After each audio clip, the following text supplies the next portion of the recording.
mɔgɔ miliyɔn 3,100,000 bɛ balo Nevada mara kɔnɔ. Las Vegas ye dugu ye min lakodɔnnen don kosɛbɛ Nevada. U b'a wele fana Sin City. Tom O'Reilly ye kalandenba ye Arizona sanfɛ kalanso la. But they're a bit of a paradox. I mean, they're minnu seen as perhaps u bɛ balinakow de kɛ tuma dɔw la kalataw la. U bɛ mara min kɔnɔ ne bɛ se ka fɔ bɛɛ b'i yɛrɛ ma. Bawo Nevada ye mara fɔlɔ ye n'a sɔnna musow k'u kɔnɔ tiɲɛ. Dugu dɔw la wariko bɛ jate bawo musow dɔ ka baarada ye yɛrɛkun feere de ye.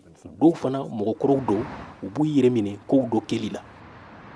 Nevada mara tun bɛ wote républicains ka politiki tɔn de ye ka daminɛ san 1960 ka taa bila san 2000 la. Kabini o waatiw tɛmɛna mara in tilala politiki tɔn filaw ni ɲɔgɔn cɛ.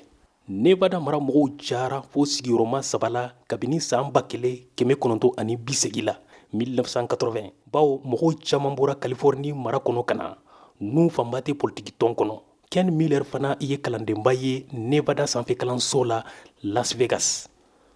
What's happened is the fɛn mun do Comté de Clark ni Las Vegas bɛ jate ye minnu bɛ wote kɛmɛ sarada u bɛ se fo mɔgɔ 72 ma. Fɔlɔ Nevada tun ma bɔ nka bi a kɛra maraba de ye jamana tilebin yanfan na. There's Vegas, and then there's the Vegas b'a d'a ma, Nevada tɔw fana b'a d'a ma.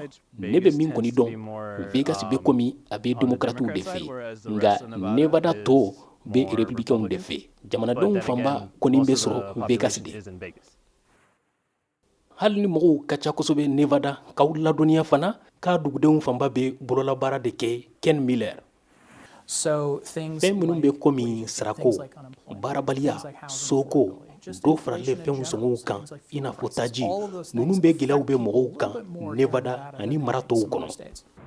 Kalandenbaw Nevada sanfɛ kalanso la Las Vegas dugu kɔnɔ u y'u ka gɛlɛyaw jira kɛnɛ kan. Nin bɛna kɛ dɔw siɲɛ fɔlɔ de ye ka wote bawo u ye san 18 sɔrɔ.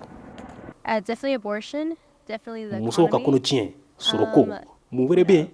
Kalanko fana. Education as well. Sɔrɔko gɛlɛya ani gɛlɛya min bɛ dan cɛ la. I'm kind of broke college kid. Ne ye kalandenba de ye, gɛlɛya bɛ n kan. Ne b'a fɛ ka n yɛrɛ balo. Ne b'a fɛ ka baara kɛ walasa ka jɔ ni n yɛrɛ kunkankow ye. Help me with all of my needs. Novembre kalo nata jamanakuntigi kalata la, Nevadankaw y'a jira k'a ka kan musow ka kɔnɔ tiɲɛ hakɛw ka sabati u ye ani a ka kɛ sariya sunba kɔnɔ. Kɔnɔ tiɲɛko in kɛra sababu ye mɔgɔ caman bɔra ka caya kalata tɛmɛnenw na jango musow walasa ka wote. Ne hakili la o ɲɔgɔn bɛna kɛ nin fana la. O bɛɛ nata Miller kɔni ko jamanakuntigi kɔrɔ Donald Trump bɛ se ka sebaya sɔrɔ Nevada. I think that Trump is being perceived as Ne hakili la mɔgɔw miiriya la Trump tɛ se ka sebaya sɔrɔ Nevada bawo a ma se sɔrɔ kalata labanw na. Nevada dugudenw bɛ k'i sinsin sɔrɔko kan cogo min na ne hakili la kalatalaw bɛ se ka yɛlɛma. Nevada mara États-Unis jamanakuntigi kalata la a nafa ka bon kosɛbɛ. O kama cɛbɔ fila Donald Trump ni Kamala Harris bɛɛ b'a fɛ ka se sɔrɔ mara in kɔnɔ Novembre kalo tile 5 nata la.